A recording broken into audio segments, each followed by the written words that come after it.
Hello, everyone, and welcome back. This episode is under general topics, probably number 15, I think it is, which is just going to be a general Q&A, like common questions that people might want to ask me. So let's go ahead and get started. First question, what's my name? My family name is Han. My personal name is Yun Li. Why do I have this name? Do I have any parents or relatives that are Chinese? No. I paid for my name. I used to have a Western name, but not anymore because I didn't really feel that much of a connection to my biological family after my father passed away. So I decided to go ahead and legally change my name. And I've, been happy with my new name ever since. And yes, I did take a great deal of care to go ahead and choose my name. See, my name, my surname, my family name, Han, comes from the Han Dynasty, which is one of the greatest periods in Chinese history. Over 98% of people knew how to read and write. Everybody had a job, a place to live. Everything was good. But like so many things, good things come to an end and stuff like that. And that's what happened to Han. After Han came Chu, and then after Chu came something else. I forget which. But anyways, moving on. So my personal name, my given name, Yun Li. Where does Yun Li come from? Well, Yun Li actually comes from a drama called The Legend of the Concubine Zhen Huan, also known as Empresses in the Palace. Now, the thing is, though, there's a character in that Chinese drama who's named Prince Yunli. Now, Prince Yunli is actually the 17th son of the Emperor Kangxi. Now, unlike his other brothers and sisters, Prince Yunli, he didn't lust for power and glory. He was pretty content with what he had. That's the reason why he lived to be an old prince. Yeah, those that lust after power and glory, they don't last very long. So he was pretty content with what he had, and he lived to the ripe old age of, I think it was about 40 something before he passed away due to illness. But I liked the name so much I decided to keep it. So, anywho, that's my name, Han Yunli. Now, what do you want to call me? Well, you can either call me Han or you can call me Yunli. I really don't care which. So, it's up to you. Now, where do I come from? I come from the United States, born and raised. Both my parents used to be in the military. I was born on a military base called Fort Riley in Kansas. Doesn't get much more American than that. Both parents in the service, born on a military base in the United States. Doesn't get much more American than that. Now, the thing is, though, is the fact that, yeah, after I turned 18, like I mentioned before in my one video, 012, the fact that I moved around a lot after I turned 18, and sometimes it was voluntary and sometimes it wasn't. I kind of had to leave because there wasn't any jobs available. So that's what happened. Now, how did I meet my wife? I know I covered this in the earlier video, but I decided to go ahead and mention it again anyways. So I came up with the idea one day to go ahead and write a letter. Now, this letter, I went ahead and took and did copy paste. I used Google Translator and nothing but Google Translator to write this letter in Vietnamese. 5 pages long, took 3 weeks to write it. After that, I went ahead and posted it to the Vietnamese Craigslist. This is back in 2018 before they shut down the personals. And my wife responded, no joke, on Valentine's Day at about 3:15 in the morning Central Standard Time, which must have been, I think, about February 13th, the day before. So about February 13th, 3:15 p.m., which February 14th, 3:15 a.m. for me, is when she and I actually met. We met, fell in love, got married. Now, when I flew to Vietnam on a one-way ticket. And people are like, why would you do such a stupid thing? Well, because of the fact that I moved halfway across the world for love. Honestly, that's exactly what I did. I moved halfway across the world for love. And if it hadn't worked out, well, I could always go to the embassy or the consulate and beg for a ticket home. So it's not that hard. But everything worked out and got married. I became an English teacher in 2019. And in the beginning, if I had known then what I knew now, things would have been a lot different for my English teaching career. I can tell you that. So I fostered a great love and knowledge for Vietnam because of the fact of the dream that I had about Uncle Ho. That's what really spurred me to go ahead and want to do something to try to contribute to the people of Vietnam in some way, shape, or form. Now, when I was teaching, at first I actually liked the job because I didn't know any better. But then I kept bringing up issues and I kept complaining to the English centers about this and that because I've noticed there's all these things wrong, but they didn't want to do anything about it. So what could I do? Well, the thing is, though, is the fact that, like I said earlier this year, I decided to quit teaching English entirely because of the fact that the entire English teaching sphere is rotten and corrupted. And I feel that there needs to be change in order for the English teaching sphere to heal. That's my philosophy. So I was racking my brain trying to figure out what to do. And like I said, in May of this year, after vacation, came back from Vung Tau, I went ahead and decided to make my videos, and then I made the entire labor code series. And then here just recently, I've actually been advertising for this new group that I'm working with that is a paid service that I'm not going to go into detail on here, because if you don't know about it, you don't know about it. But I am launching a paid service, and it's literally unique. No other recruiter in Vietnam offers the same stuff I do. I can tell you that right now. And unlike some recruiters, I will take all legally qualified English teachers to work here in Vietnam. Doesn't matter where you come from in the world. As long as your papers are authentic, again, not forgeries or fakes, and I can verify the authenticity of said paperwork, then you get my assistance. You pay the monthly fee, and you get my help. So I'm going to go ahead and move on.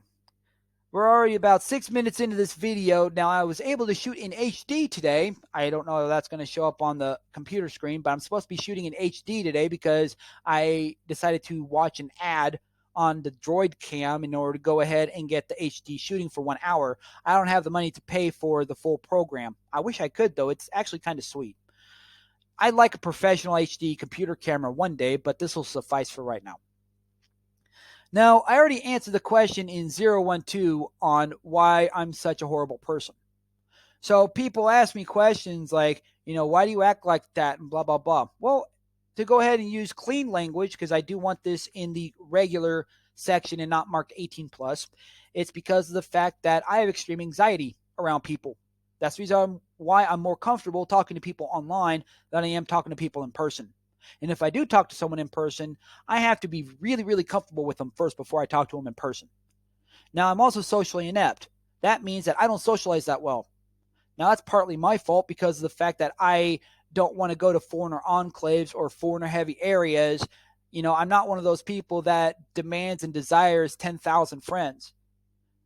I only want a few people that I can actually count on, that if things go downhill, I can call them up or send them a message and say, hey, I need some help. And then just like that, they can help me out. And of course, they'd get the same thing from me. If they came to me and said, I need your help, just like that, I'm going to go ahead and help them out because that's what friends do. But see, the thing is, though, is the fact that I don't ask much from my friends. All I ask is that you're honest. You don't lie to me. One guy actually did. I'm not going to name him, because again, this is the regular channel and not my 18 plus, so I'm not going to name him. But this guy decided to lie to me okay, so a little background. This guy, he's another foreigner. He also lives in Ho Chi Minh City, I think. Now, I think it was back in 2020, 2021, something like that. I forget which. I went ahead and actually invited him to my house.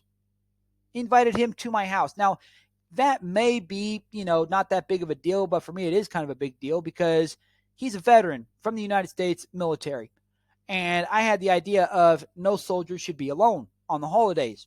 So I wanted him to come to my house to go ahead and have a meal, and talk and stuff like that. Well, he lied to me. He told me some BS excuse. I see on his Facebook that instead of coming with me, he decided to go to dinner with his fiance and his fiance's mother. Didn't tell me anything about this. He didn't tell me he was dating or anything like that. Now, here's the thing. I don't mind that he dates, and he's probably married by now. But I don't mind that he dates. It's just that if he had told me that, be like, hey, man, I'm sorry I can't make it tonight. I got a date. I'd been like, okay, cool, whatever. But he didn't tell me. I had to look at his page and see that for myself. And then after that, I'm just like, you know what? Nah. If you can't tell your friend about stuff that's that important, even though I tell extremely important stuff to you, and you don't want to tell extremely important stuff back to me, that means you're not being a really good friend. That's the reason why I blocked him and haven't talked to him since. Now, yeah, every single platform I've seen him on, like LinkedIn, Facebook, stuff like that, I've blocked him on there too because I don't want to talk to him no more.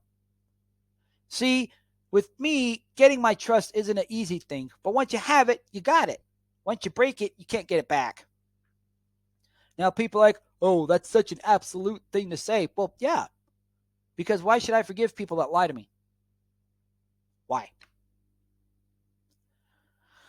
Now, again, so like I said earlier, I got extreme anxiety.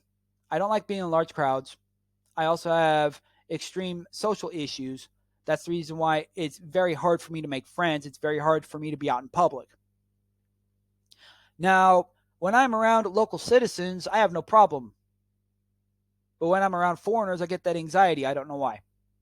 Like I said, it's probably because I'm just socially inept. I can't go ahead and make friends. You know, it's very difficult for me to make friends. And yeah. So, some people are like, well, you're a bad person and stuff like that. No, you just don't understand me. You don't understand my goals. You don't understand what I'm doing. See, people are like, why do you care so much about, teaching English and blah, blah, blah if you're not an English teacher anymore? That's simple. Because of the fact of what happened to me. Video 011 under general topics, proof of total corruption in English centers. That's the reason why I decided to fight for not only my rights, but for the rights of all legitimate English teachers here in Vietnam. This way, no English teacher will have to suffer what I suffered. They won't have to go through what I went through. Teachers that are brand new to Vietnam can come off that plane with the knowledge they need to go ahead and get the right job. And if they go through me to get their job, they also get protection too against bogus employers and things like that. Because of the fact that I think that that's essential, that all legally employed English teachers need the kind of protection that I'm offering. Like I said, this way, they don't go through the same thing I went through. Now, yes, I will go ahead and admit the fact that I have my own thoughts on doing things. Like I said in several of my other videos, for me, it's not as simple as going from point A to point B. It goes point A, number 2, square root of pi, Einstein's equation, and then back to letter B. So you see it goes and then B. Or sometimes, I feel like I need to take another drink real quick. Drinking water. Give me a minute. I got about 12 minutes already on the timer, so let's see what we can do.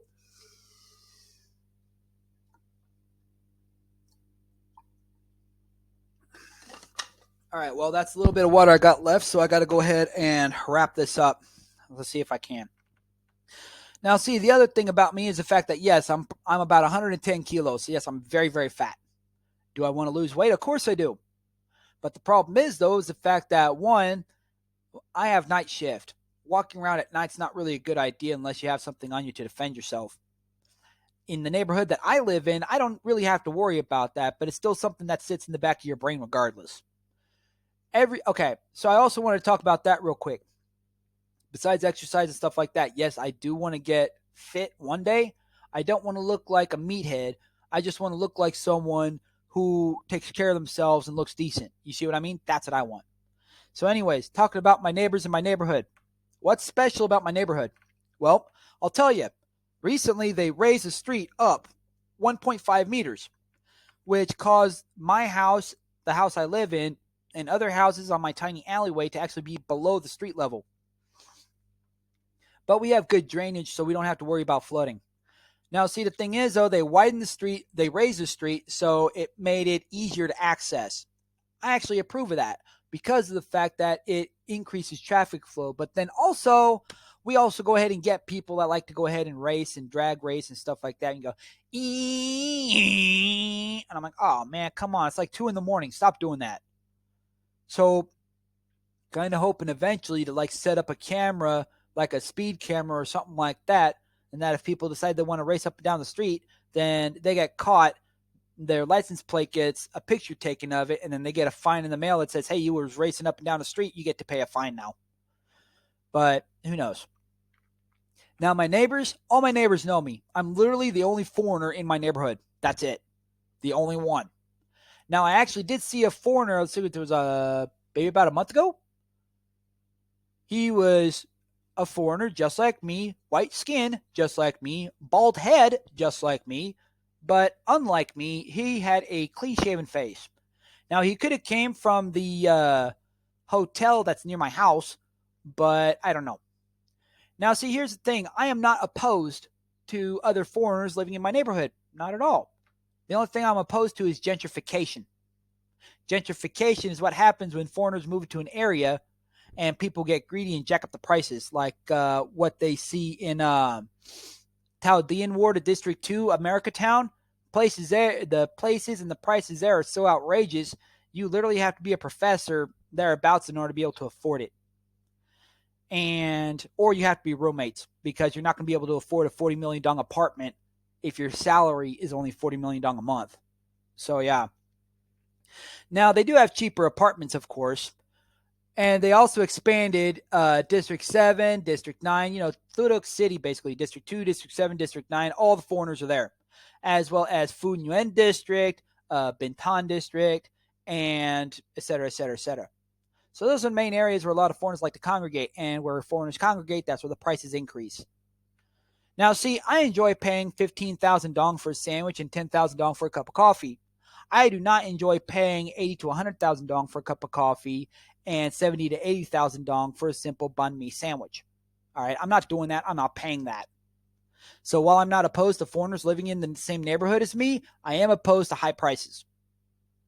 Now, why people jack up the prices is because it is perceived by the vast, population that foreigners earn more, therefore they can pay more. That's stupid. The reason why people come to Vietnam is because of how cheap everything is. They don't want to pay the same prices like what they paid back in home country. Like another place that I go ahead and see, Eddie's Diner, they have American food at American prices. If you compare prices to American cash, you'd see that their dishes are literally almost the exact same price as what you'd pay in America. They can't use local ingredients. They can't make it reasonably priced so that average citizens can afford it. They have to go ahead and jack the prices up so high that only foreigners can afford to eat there, which I think is stupid, but that's just me. Someday I actually do plan to own my own restaurant because I actually do want to cook professionally. And I do want to have my own place where I can go ahead and serve food and stuff like that. But I also want to go ahead and run other businesses too at the same time, have multiple streams of income. That's the reason why, besides donations, which, by the way, I still have not received any donations from anyone yet, I'm also depending on income from YouTube and Facebook when I get enough followers, likes, stuff like that, as well as income from my other side job. And I'm trying to do all of that together so that this way my family and I can go ahead and have some sort of income. Now, what are my beliefs? What do I believe in? What's my religion? That's a secret. Reason why is because of the fact that, for starters, only my wife knows what my religion is. That's it. She's the only person I've actually explained my religion to. Other than that, I don't feel the need to explain or describe my religion to anyone else. But I will go ahead and say this. There is a law called the Law on Religion and Folk Belief that, in essence, states that a person can choose to believe or not believe as they see fit, as long as it does not harm the state or state interests. If you start harming the state or state interests, then yeah, it's not going to be a good day for you. There's at least one religious group that I know of that's banned here in Vietnam, and it's the same group that's banned in China, the Falun Gong movement. Now, why they're banned, I have no idea. Honestly, I don't. Now, I'm going to go ahead and take a drink out of my soda pop now. And yes, I do like Pepsi, but at the same time, you really shouldn't drink it that much.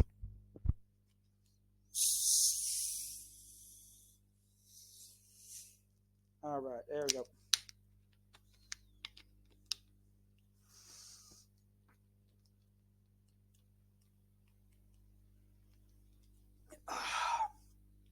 Now, see, this is one of the reasons why I'm so fat. It's because of the fact that I like soda pop. So, yeah. Pepsi's cool, just don't drink it all the time. So, here's the thing. Again, with the law on religion and folk belief, like I say, you can believe in anything you want or not believe as you see fit, as long as you do not harm the state or state interests. Now, the Falun Gong movement was banned in China because they, from my understanding, now for any government people that are watching from China, from Vietnam, wherever, for any government people that are listening, this is just my simple interpretation of it. It may not be your interpretation, but it's the interpretation that I'm going to use. If I'm incorrect on this, please let me know, and I will make a separate video that will specifically state the government's viewpoint on the Falun Gong movement. Now, the Falun Gong movement, from what I understand, was started in China a long time ago. From what I understand, it's a little unusual, I'll say that. But the thing is, though, is the fact that to me, it's not harmful. To me, it's not harmful. Because to me, I consider it more like a folk religion more than anything else. That's how I see it. It's more like a folk religion.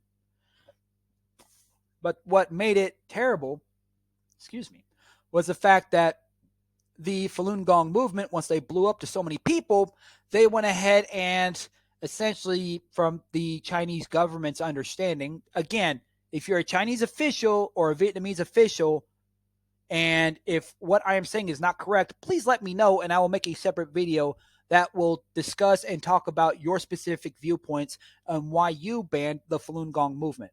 All right? I have no problem doing that. Just please let me know if I'm making a mistake. All right? So here's the thing. With the Falun Gong movement, from what I understand, in China, they demanded autonomy from the Chinese government standpoint. And of course, the Chinese government doesn't allow autonomy like that. So the Chinese government cracked down hard. From what I understand, they essentially eradicated the Falun Gong movement through eradication of their believers.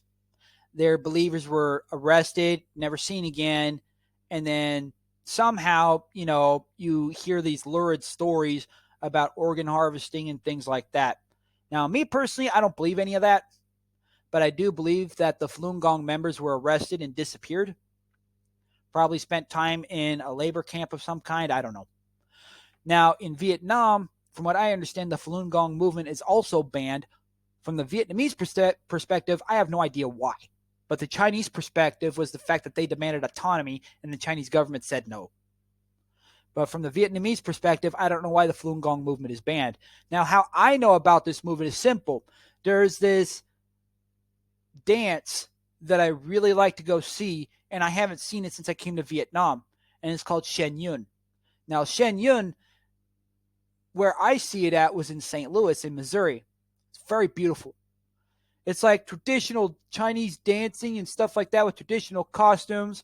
The dancers themselves are absolute professionals. They work for years to go ahead and get this level of professional dancing. Now, me personally, I'm not really into ballet and stuff like that. But with this, the Shen Yun performances, it's just absolutely mind-blowing. It's beautiful.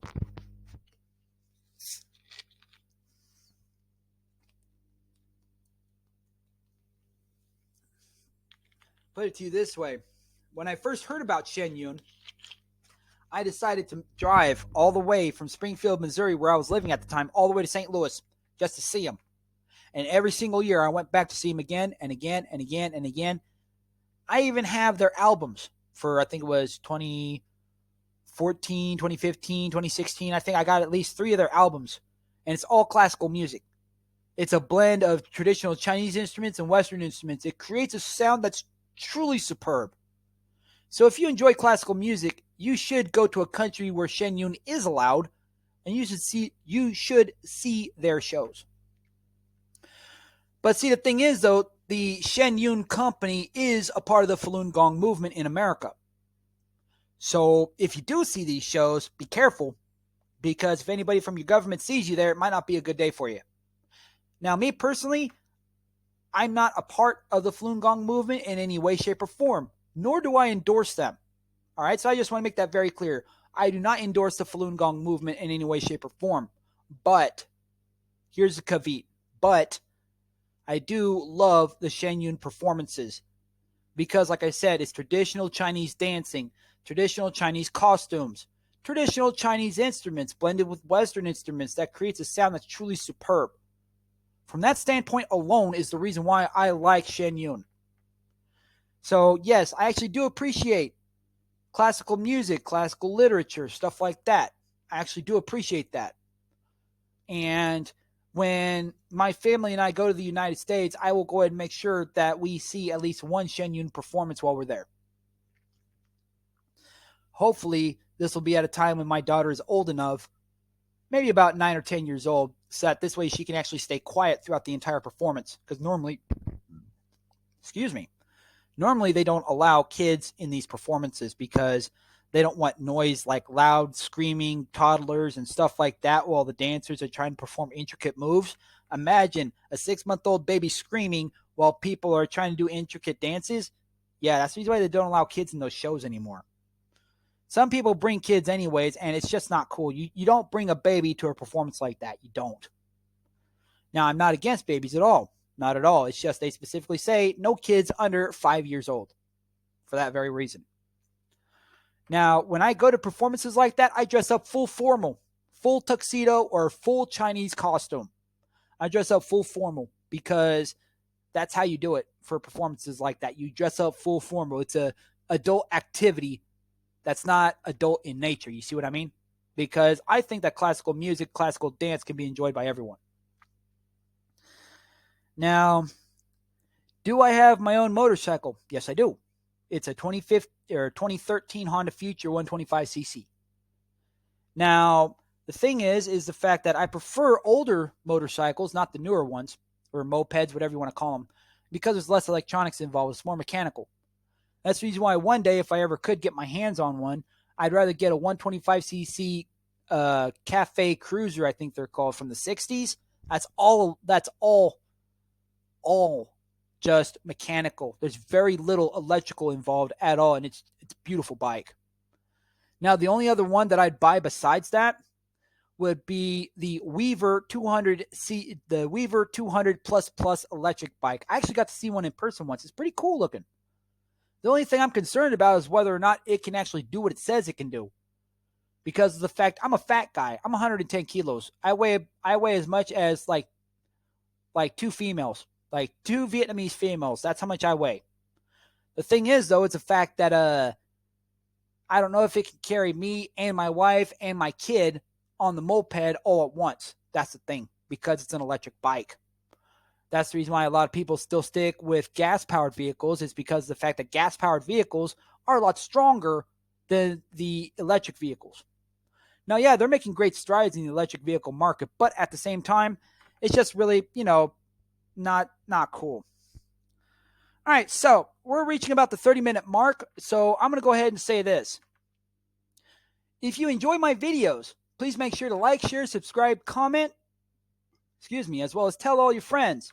If you wish to donate, please make sure to donate to tuxedoshadow@gmail.com. Send an email there saying that I want to donate or I want to help, and I'll give you instructions on how you can. You can also send me a Google chat request to tuxedoshadow@gmail.com. Send a Google chat request. You can message me that way. Now, the reason why I'm not giving out my phone number or anything like that is because of the fact that I don't want my phone bombed. Because I know that a lot of evil people like to bomb phones by sending a bunch of useless texts and phone calls, and I don't want that. So please don't bomb my phone.